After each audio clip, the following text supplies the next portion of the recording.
Bon, il est 11 heures, on va attaquer comme prévu. Donc déjà, merci à tous d'avoir fait la démarche de venir assister à ce webinaire To PIM or Not To PIM, pour lequel on va essayer de comprendre si on peut apporter un élément supplémentaire à notre environnement applicatif pour gérer nos produits de la meilleure façon qu'il soit.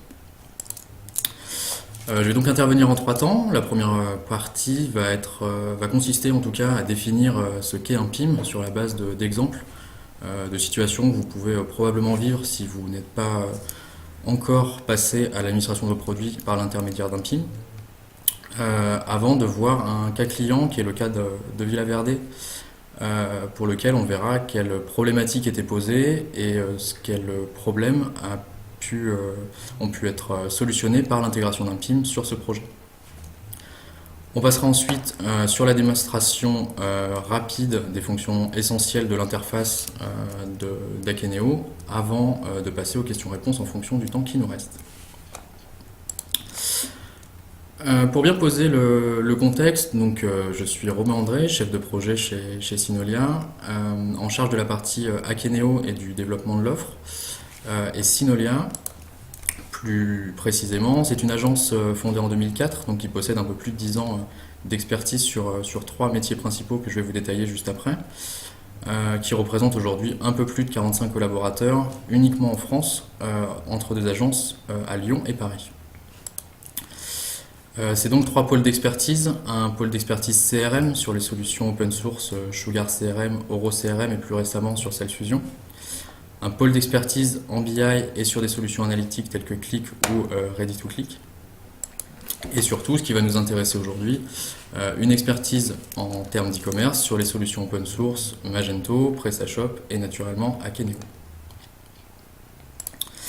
Ce qui nous amène aujourd'hui, c'est de répondre à cette question to PIM or not to PIM, ou en tout cas d'apporter des éléments de réponse pour savoir s'il est utile et dans quelle mesure il est utile et efficace d'ajouter quelque chose à notre application pour gérer nos informations produits de la meilleure façon possible.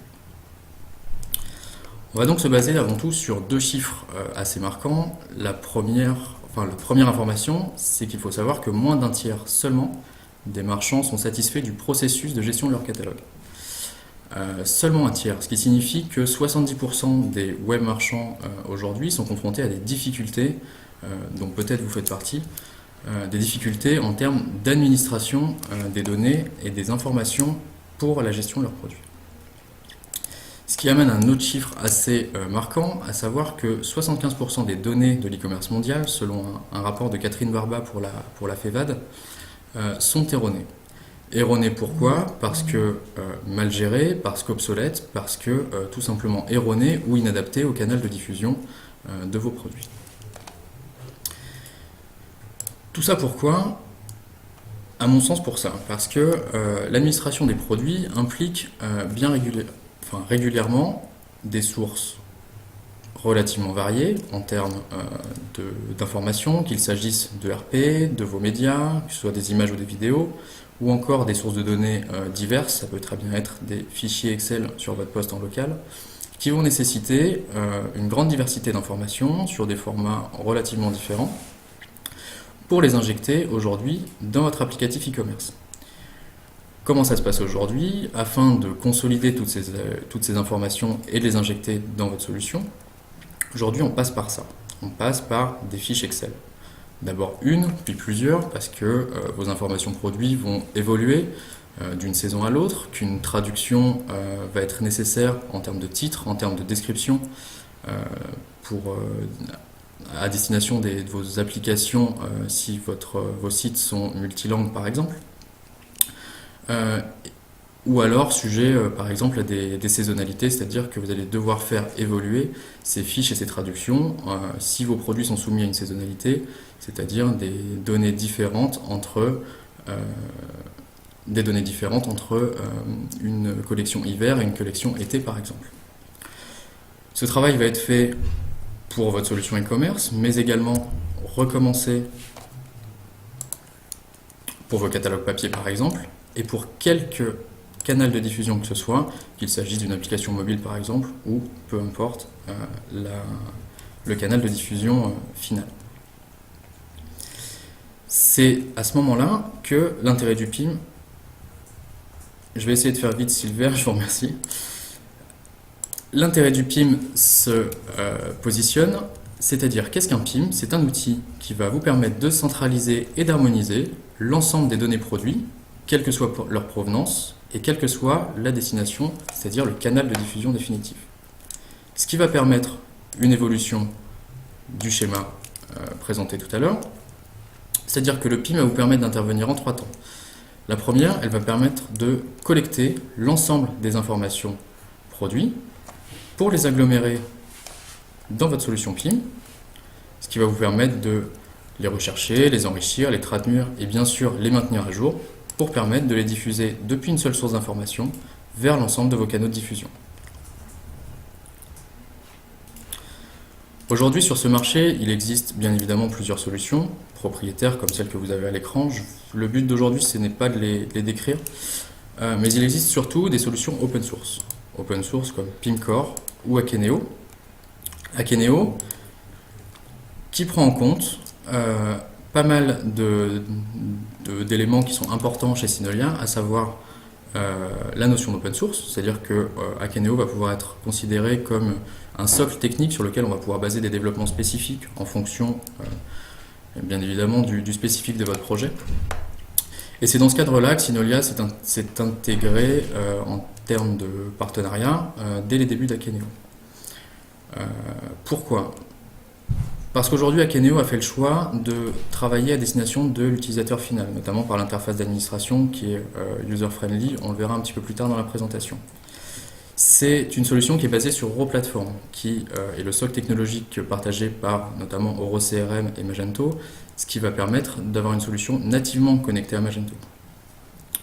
Que c'est une solution qui a fait l'objet de la confiance d'investisseurs renommés d'un point de vue informatique, notamment par Kima Ventures, et qui a réussi à générer une levée de fonds relativement importante courant de l'été dernier, et que c'est une solution qui fait plusieurs adeptes, au sens qu'aujourd'hui on peut comptabiliser plus de 200 clients sur la solution Akeneo, et notamment des grands comptes, comme Auchan, Feu Vert ou encore Villa Verde, qui va nous servir de support pour la suite de cette présentation. Est-ce que jusqu'ici tout est clair, ou est-ce que d'ores et déjà vous avez des questions avant que je puisse attaquer le cas client ?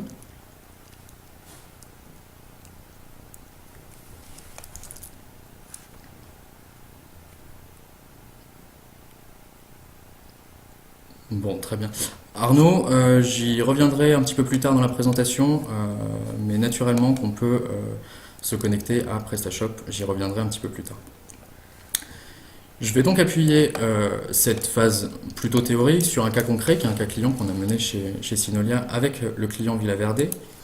Pour que tout le monde comprenne bien la problématique du projet, Villa Verde, c'est avant tout le premier réseau de jardineries indépendantes en France, qui possède 70 jardineries physiques à travers la France et un modèle de vente jusqu'à présent uniquement basé par l'intermédiaire de ces boutiques. Ce qui impliquait, par la création du site e-commerce, une offre à bâtir de toutes pièces, c'est-à-dire un concept à définir, qui va être bien évidemment appuyé sur les diversités et les variétés de ces 70 jardineries qui existent à travers la France, mais surtout en termes d'e-commerce, de définir un catalogue produit, qui actuellement n'était qu'un catalogue produit issu des ERP, sans aucune donnée marketing qu'il fallait enrichir pour délivrer les bonnes informations au bon endroit du site e-commerce à destination de l'utilisateur final. D'un point de vue interne au groupe Villa Verde, c'est surtout des outils à s'approprier, c'est-à-dire des outils d'administration à prendre en main pour une équipe de vente habituée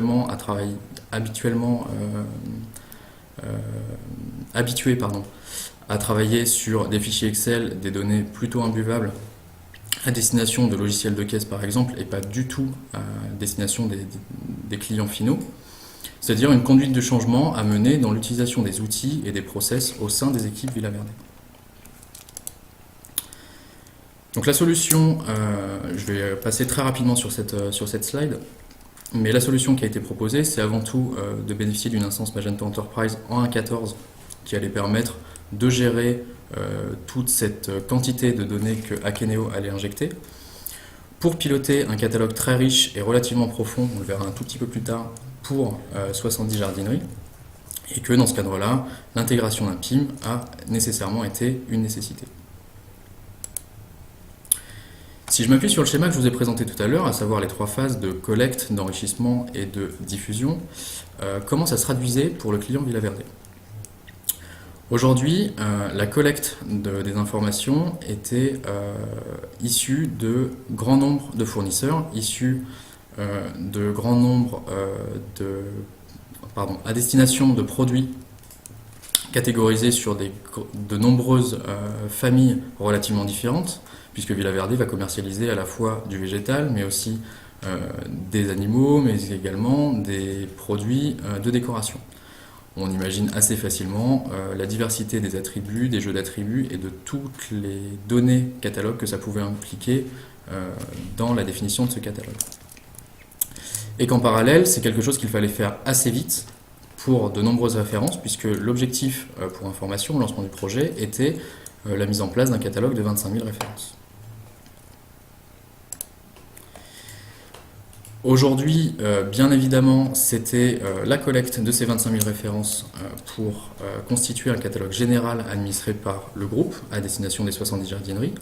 Mais demain, l'un des objectifs de Villaverde, c'était aussi de pouvoir ouvrir une base de produits à des partenaires pour lequel Villaverde ne se positionnait uniquement en distributeur et pas du tout en administrateur de cette base. Une fois toute cette donnée collectée, il a fallu évidemment l'enrichir efficacement, c'est-à-dire, ce que je vous disais tout à l'heure, partir d'un catalogue de produits uniquement ERP, de données très techniques, et de l'enrichir pour réaliser les fournisseurs remplissant donc la base de données. Oui, Silver, en effet, c'est un des objectifs qui était posé par le cahier des charges, c'était pouvoir ouvrir cette base de données et donc l'administration des informations à des éventuels partenaires. Je reprends donc sur l'enrichissement. Donc, une fois cette donnée collectée, il a fallu, comme je le disais, l'enrichir pour que, sur la base de ce catalogue ERP et pas du tout marketing, l'enrichir pour définir des informations à destination du consommateur final et de votre potentiel acheteur sur votre site e-commerce. Aujourd'hui, dans le contexte qu'on a vu, il était nécessaire de passer par un outil spécialisé qui était dédié à l'administration de ce catalogue, c'est-à-dire qu'on allait pouvoir s'affranchir de toutes les notions d'un back-office traditionnel, de type vente, gestion des clients, etc., pour concentrer la formation des équipes sur l'administration simple du catalogue. On le verra tout à l'heure un petit peu plus précisément dans la présentation, mais cet outil spécialisé permet notamment, et de par la logique d'Akeneo, d'avoir suggéré plusieurs indicateurs à des endroits clés pour avoir une vision globale de l'administration et de l'état d'administration de votre catalogue, de bénéficier d'une interface intuitive et de tableaux de bord avec des indicateurs, comme on peut le voir ici, relativement simples à aborder. L'intégration du PIM sur la plateforme Villaverde a permis autre chose, c'est-à-dire qu'on a permis à la centrale d'administrer un catalogue générique de l'ensemble des références mises à disposition des jardineries, quand Magento a permis uniquement de segmenter les extraits de catalogue, parce qu'il faut savoir que ces 70 jardineries possèdent à chacune un espace e-boutique dédié sur lequel on peut définir quel produit je vends, à quel prix, l'état d'un stock, etc., propre par jardinerie. Donc Magento a permis la gestion de toutes ces informations, la segmentation de ces informations, quant à Akeneo a permis de travailler un niveau au-dessus, c'est-à-dire au niveau de la centrale, pour l'administration, l'enrichissement, la gestion, la mise à jour de l'ensemble de ces références. Et à terme, d'ouvrir cette base de données vers d'autres canaux de diffusion dans une logique et une stratégie cross-canal. Donc, comme je vous le disais, aujourd'hui, la mise en place du PIM, c'est avant tout permettre à un groupe tel que Villaverde d'alimenter et mettre à jour des dizaines de milliers de produits et de références de produits simples sur Magento. Magento, au sens précis du projet, il faut l'envisager comme votre solution applicative. Tout ça, c'est permis aujourd'hui par un connecteur qui est mis en place par Synolia entre Akeneo et votre solution sur la base de ce qu'on appelle SynoSync en interne. Mais l'intérêt, bien évidemment, de ce PIM, c'est de constituer une base de données unique à destination de plusieurs canaux de diffusion. Dans le cas de Villaverde, ça a été la possibilité d'envisager dès le départ une stratégie cross-canal. Quand je dis dès le départ, c'est dès l'arrivée sur le monde e-commerce, parce qu'il ne faut pas oublier que Villaverde, en termes de vente en ligne, n'existait pas avant notre intervention. Ce qui va permettre aujourd'hui, à partir d'une même base produit, d'envisager des extractions catalogues sur des opérations promotionnelles et thématiques telles que Pâques, Noël, comme on peut le voir dans toutes les jardineries. Ça, c'est permis aujourd'hui directement par un connecteur qui s'appelle Easy Catalog et qui va être mis en place par l'intermédiaire d'un de nos partenaires qui s'appelle Naolis et qui va permettre d'injecter directement par votre équipe de graphistes, directement dans InDesign, les informations produits à jour en fonction de l'état de votre base de données dans votre PIM. C'est également la possibilité d'alimenter des bornes interactives en magasin, c'est-à-dire qu'aujourd'hui, quotidiennement, des bornes physiques en magasin dans les points de vente physiques Villaverde sont mis à jour pour permettre aux clients en boutique de consulter un état de stock, un état de catalogue, un prix pour faciliter l'acte d'achat jusqu'en boutique.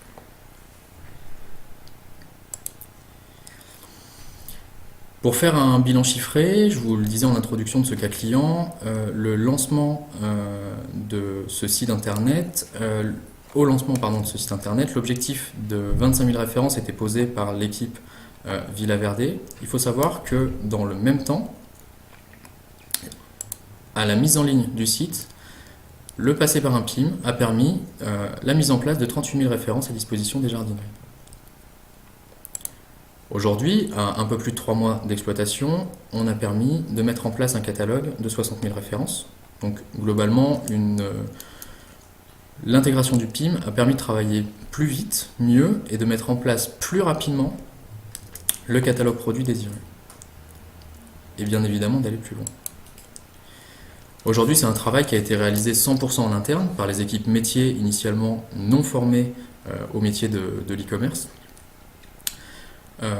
Et que aujourd'hui tout a été fait en interne plus rapidement possible, sachant que ce qu'il faut voir, c'est que ce gain de temps a pu être mobilisé sur d'autres tâches. Notamment, il ne faut pas oublier que ce concept est un concept à destination de jardinerie indépendante. C'est un concept qu'il a fallu donc vendre et qui a permis, ce gain de temps a permis de gagner du temps pour se mobiliser sur les éléments de séduction et le fait de pouvoir vendre le concept directement au réseau de franchisés, c'est-à-dire d'envisager des actions marketing qui n'étaient pas envisagées initialement. Est-ce que tout est clair jusqu'à présent ?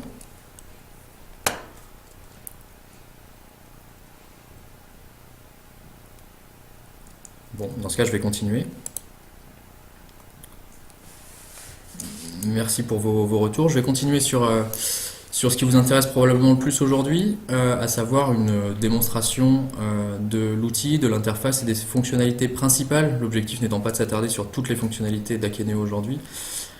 Pour cela, je vais simplement switcher pour partager mon écran. Il va être intéressant pour vous de cliquer soit en haut à gauche, soit en bas à droite pour profiter du full screen et que tout soit bien en place chez vous. Petit détail, je n'aurai plus accès à vos questions, donc je vous propose éventuellement de les taper et j'y répondrai dès que je reviendrai sur cette interface.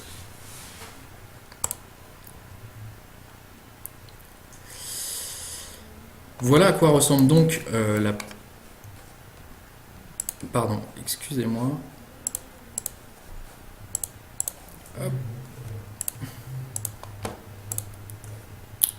Est-ce que tout le monde a accès à mon écran?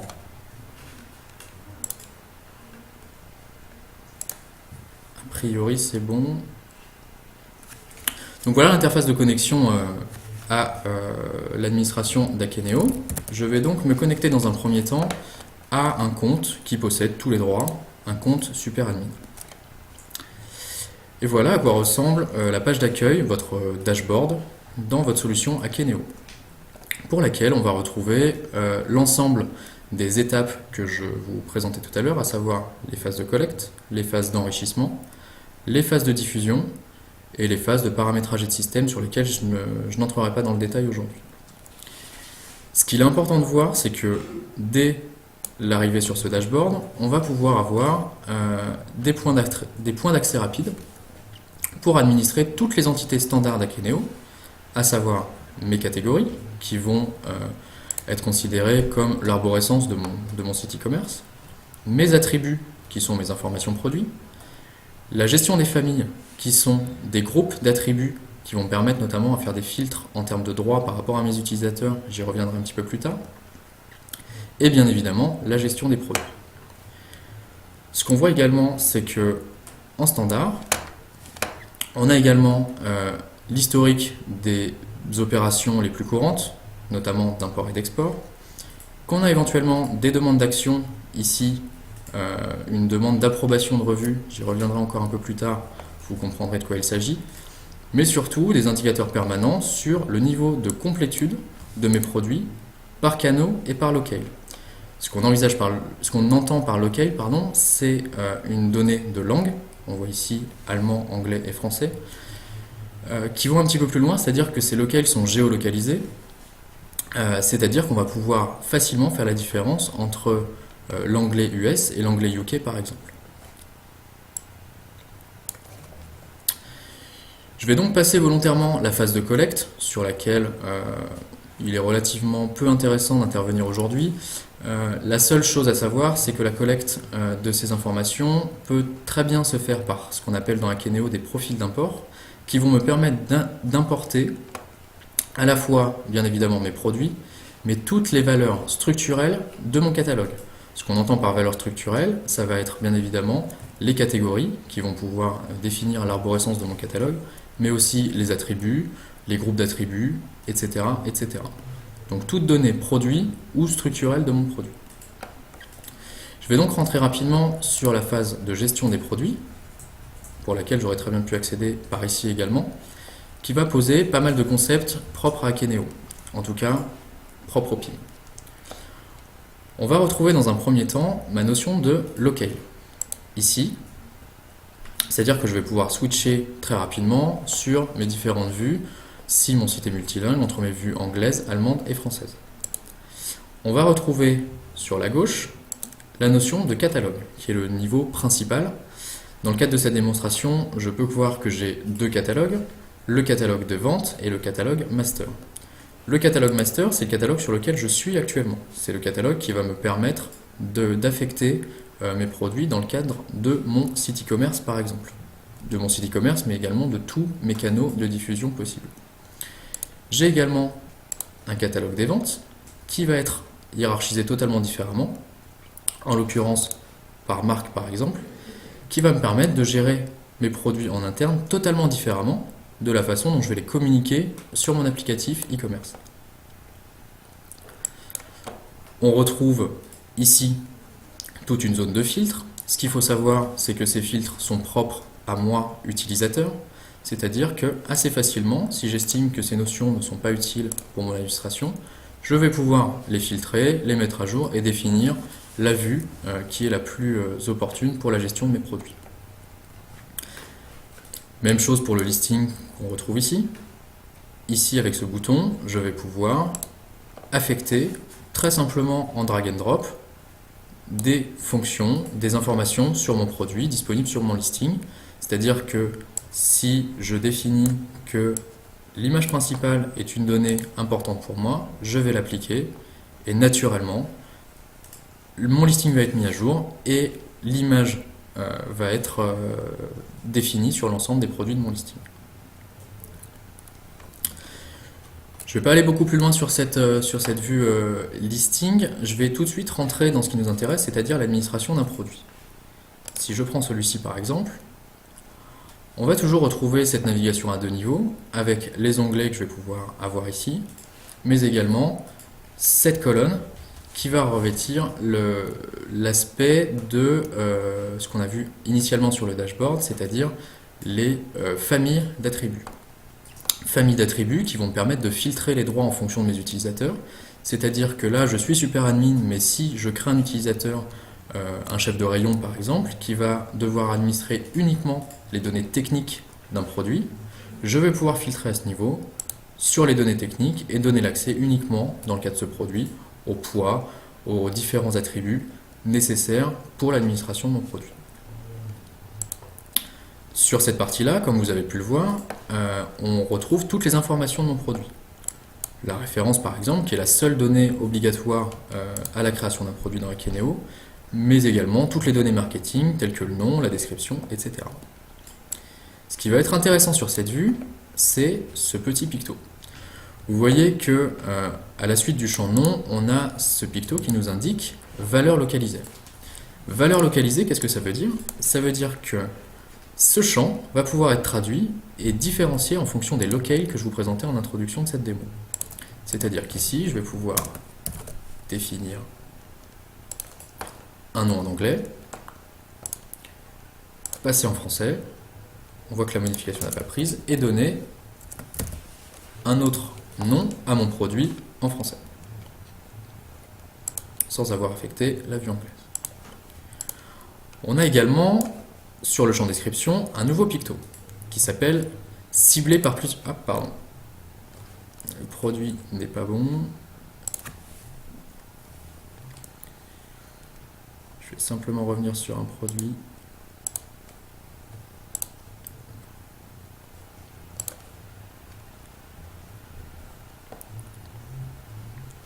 Hop. Je vais prendre celle-ci par exemple.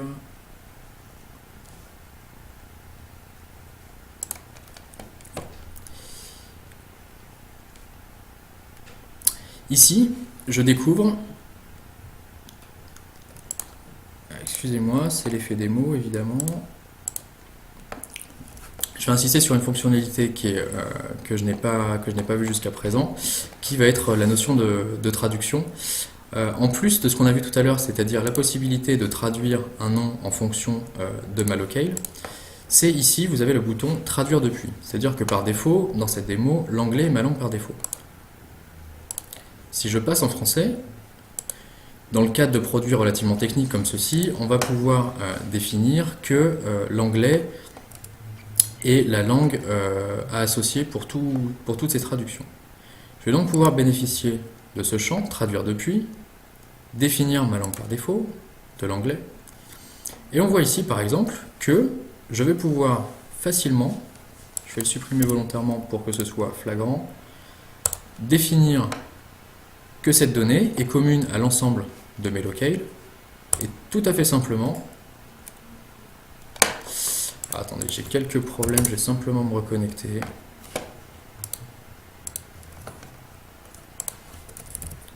Excusez-moi pour ce petit contretemps.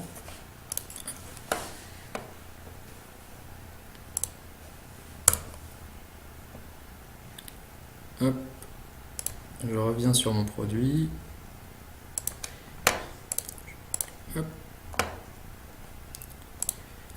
Donc je vous disais, définir que cette donnée en simple copie. Qu'est-ce qui se passe?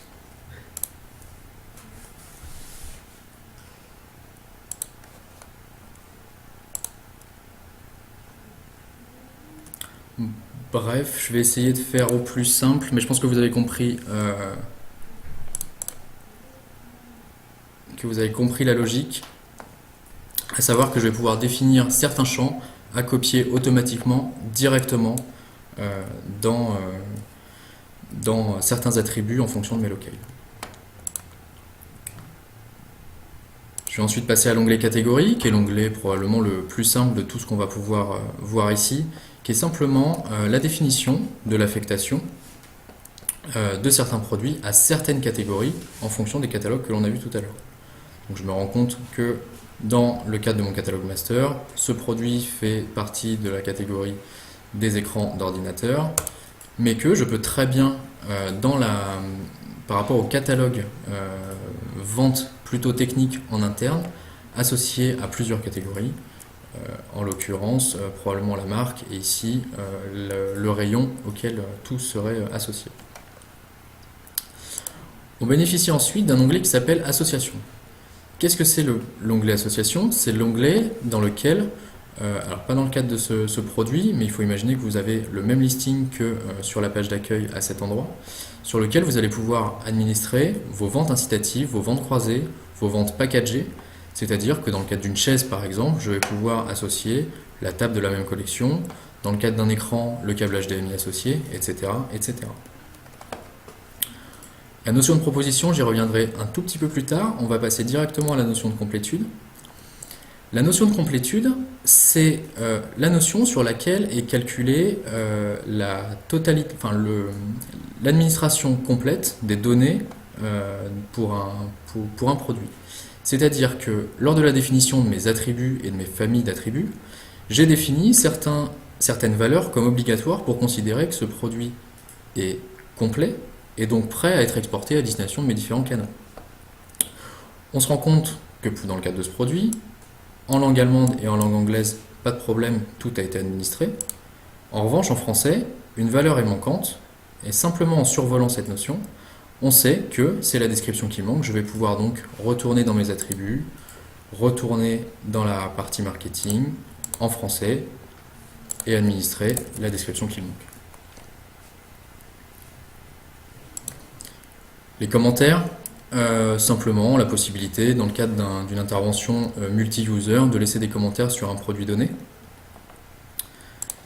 Et l'historique, qui va permettre, dans le cadre d'un produit, de consulter les différentes interactions qui ont été réalisées sur ce produit, par qui, et la possibilité de revenir en arrière si les modifications qui ont été apportées ne sont pas intéressantes ou ne sont pas validées. On a également l'onglet propositions. Je suis un peu désarçonné parce que je ne vous cache pas que normalement des données remontent à ce niveau. C'est simplement si je me connecte avec un autre profil qui serait le profil de Marilyn.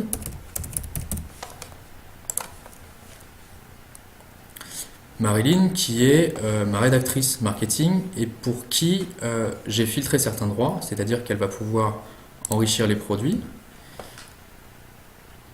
Et si on va sur un produit en particulier, que je fais une modification, on se rend compte que je vais pouvoir enregistrer ma fiche, mais pas définitivement. C'est-à-dire qu'une fois ces modifications faites, Marilyn doit passer par une étape de validation et soumettre ce produit à validation. Un profil admin, je reviens sur le profil de Ben, un profil admin, et c'est cette information qui remonte à cet endroit en disant Marilyn a fait des modifications sur ce produit, merci de les visualiser et de les approuver. Alors, je suis désolé, je ne comprends pas pourquoi ça ne fonctionne pas. C'est ici que normalement sur cet écran, on a la liste des informations qui ont été modifiées et le bouton d'approbation ou de rejet de ces modifications pour mettre à jour le produit. C'est globalement toutes les fonctionnalités en termes d'enrichissement de produits particuliers que je souhaitais vous montrer aujourd'hui. Je pense qu'on peut aller relativement plus loin dans des démonstrations qui sont plus de l'ordre d'une heure, 1h30 pour rentrer dans le détail de l'application. Je vais simplement rebasculer sur la vue. Hop. Pour savoir si déjà par rapport à cette démonstration vous avez des questions, des interrogations auxquelles je pourrais répondre avant d'aller un peu plus loin ou de prendre du temps pour discuter sur tout ce qui vient d'être dit.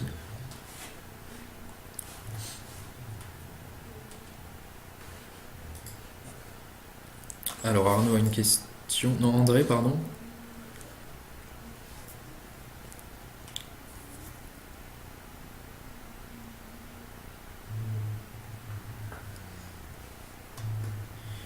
Je dispose d'un catalogue avec de très nombreuses propriétés produits. Comment dois-je procéder pour l'intégrer? Alors plusieurs choses. C'est vrai que je ne l'ai pas dit parce que volontairement j'ai passé la phase de collecte et d'import. Ce qu'il faut savoir, c'est que ça reste un outil et la façon dont vous allez vous en servir vous est propre. C'est-à-dire que vous avez la possibilité de partir depuis zéro, c'est-à-dire d'une instance d'Akeneo vierge, pour construire votre catalogue et vos produits directement dans l'application. Pour autant, les profils d'import, et on se rend compte que la majorité de nos clients s'en servent dans une phase d'initialisation, vous allez avoir la possibilité, par l'intermédiaire de fichiers CSV, de fichiers Excel ou de n'importe quel format toléré par votre connecteur, d'importer la donnée pour constituer une base de travail dans votre application. Est-ce que ça répond à votre question, André? Très bien. Ce qu'il faut savoir aussi, c'est que contrairement à d'autres applications, j'ai passé également volontairement la phase de diffusion, mais lorsque vous faites un... Alors, je vais finir, je viens à votre question, Arnaud, dans la foulée. Quand vous faites un export, vous allez avoir un dashboard relativement intuitif qui va vous montrer éventuellement les erreurs qui vont s'être produites pendant l'export. Erreur typique, vous avez créé un attribut qui n'est associé à aucun produit. Cet attribut ne sera pas exporté vers votre applicatif. Pourquoi? Pour ne pas polluer votre base alors que cet attribut ne sert à rien puisque non associé à un produit. Typiquement, vous allez pouvoir télécharger le fichier, l'éditer au format CSV et directement repasser par l'import pour mettre à jour la donnée. Alors une question d'Arnaud. Il est déjà possible d'enrichir le catalogue sur les solutions e-commerce. L'intérêt du produit est de pouvoir l'exporter plus simplement à destination de plusieurs supports e-commerce papier. Oui, mais pas que. Oui, mais pas que, vous avez raison. En effet, l'intérêt de cette solution va être de constituer une base unique à destination de plusieurs canaux de diffusion. Pour autant, comme je vous le disais, et ça a été le cas dans le cadre du projet Villa Verde, on va posséder une application dédiée à l'enrichissement de notre catalogue, c'est-à-dire plus pertinente, plus ludique, en tout cas plus intuitive dans la donnée qui va être restituée à l'utilisateur, et qui va permettre bien évidemment de constituer une base unique à destination des différents canaux, c'est-à-dire que la modification que je vais apporter à ma description pour mon produit, si je définis qu'elle est commune à l'ensemble de mes canaux de diffusion, sera impactée et on va bénéficier d'une donnée à jour pour tous ces supports. Est-ce que ça répond à votre question, Arnaud? Ou est-ce qu'il faut aller un petit peu plus loin?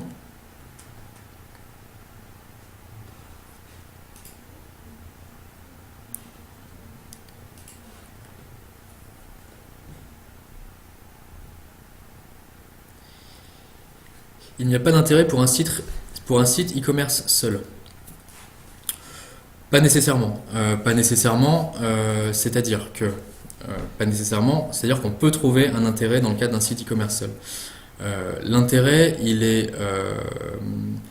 va être en fonction de votre projet. C'est-à-dire que votre projet, bien évidemment, aujourd'hui, est-ce qu'il est d'envisager une politique cross-canal ou de rester uniquement sur ce canal e-commerce?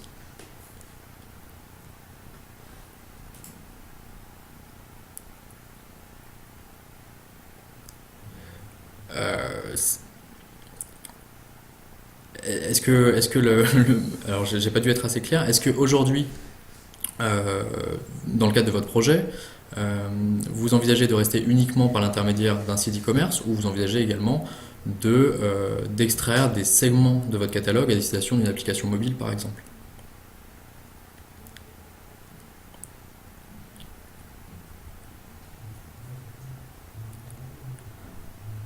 Parce que quoi qu'il en soit, si vous voulez, je vais vous laisser répondre. Mais quoi qu'il en soit, de toute façon, utiliser un PIM sera bien plus pertinent en termes d'administration catalogue. On l'a vu aujourd'hui, on n'aurait pas pu, dans le cadre de Villa Verde notamment, puisque c'est l'exemple que j'ai pris tout à l'heure, administrer 38 000 références directement sur une interface back-office, Magento en l'occurrence. On a un gain de temps assez exceptionnel pour la mise en place du catalogue, c'est-à-dire l'administration de plus de références qu'initialement prévu.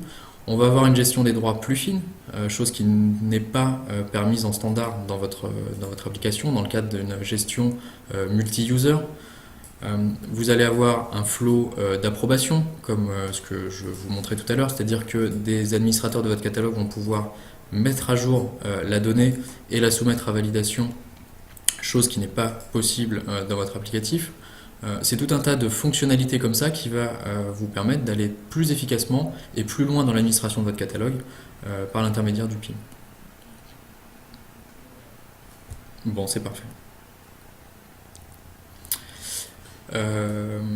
Je vais vous laisser s'il y a d'autres questions. Toutefois, Arnaud, vous posiez une question tout à l'heure par rapport à PrestaShop, je crois que c'est vous en l'occurrence. C'est vrai que Akeneo, en tout cas, est basé sur Europlatform, c'est-à-dire un socle technologique nativement connecté à Magento. Nativement connecté à Magento, ça ne veut pas dire qu'il est exclusivement réservé à Magento et qu'on trouve des connecteurs aujourd'hui qui vont permettre d'exploiter la donnée issue d'Akeneo à destination d'autres applications. En l'occurrence, chez Synolia, on travaille actuellement sur le connecteur PrestaShop pour injecter la donnée directement dans un PrestaShop, par exemple.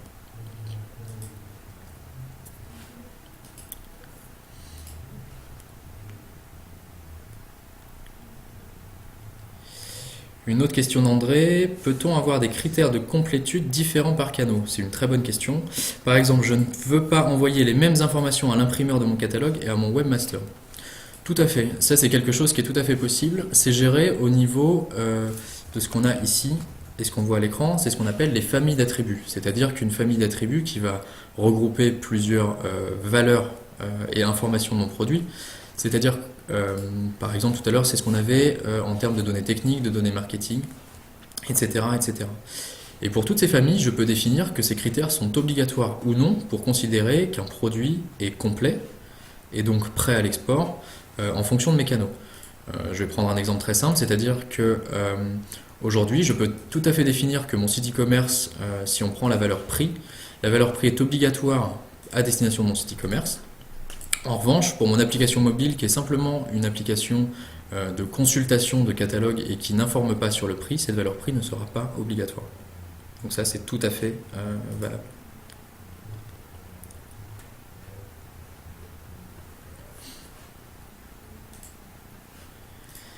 N'hésitez pas si vous avez des questions. Merci André.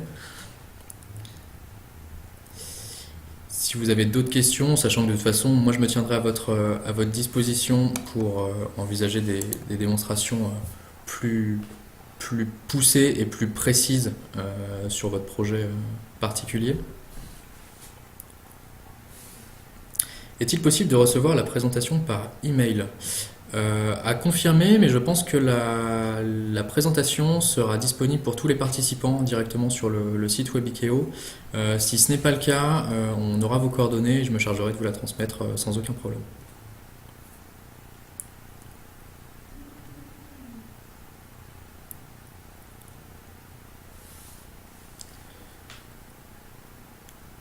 Est-ce que d'autres questions? Oui, je vous en prie. Une dernière question d'André. Quelle limite de volumétrie? Aujourd'hui, la volumétrie n'est pas un souci, c'est-à-dire qu'aujourd'hui, dans le cadre de la démo, vous avez pu voir probablement l'indicateur qui indiquait quelques milliers de produits. Aujourd'hui, pour exemple, en termes de volumétrie, Akeneo, sur un projet comme Villa Verde, met à jour de manière hebdomadaire plus de 60 000 références. Sur un catalogue relativement profond puisqu'il est constitué de quasiment 200 catégories qui sont mises à jour en même temps que ces produits et qu'on est sur une volumétrie d'environ 1000 attributs très spécifiques pour chacun des produits. Donc globalement la volumétrie n'est pas une limite et qu'il faut l'envisager en termes de cahier des charges à la mise en place de votre projet pour que le connecteur mis en place puisse permettre la mise à jour de la volumétrie de votre catalogue. Pour autant, il ne faut pas considérer la limite et la volumétrie comme une limite.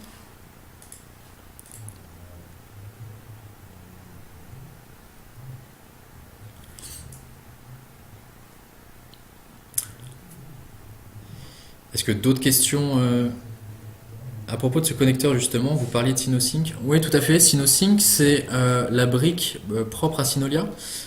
Qui vient enrichir le connecteur standard d'Akeneo.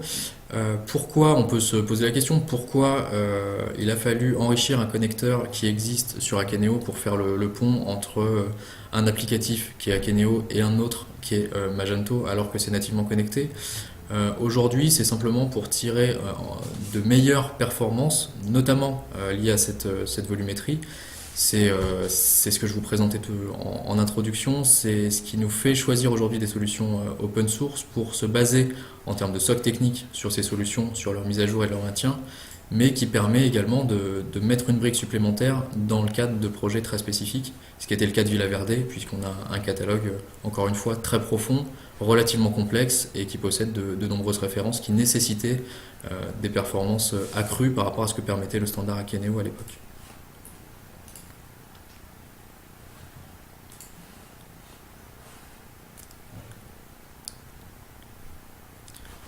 Très bien, on est à 45 minutes. Je ne sais pas si d'autres questions émergent à la suite de cette présentation. Sinon, encore une fois, je me tiens à votre disposition pour plus de détails et probablement envisager une démonstration plus poussée en fonction d'un projet plus précis. Bon, ça semble OK. Bon, bah écoutez, c'est parfait. Je vous remercie en tout cas de votre attention et puis merci à tous d'avoir assisté à ce webinaire et peut-être à très bientôt. Bonne journée à tous. Bon week-end.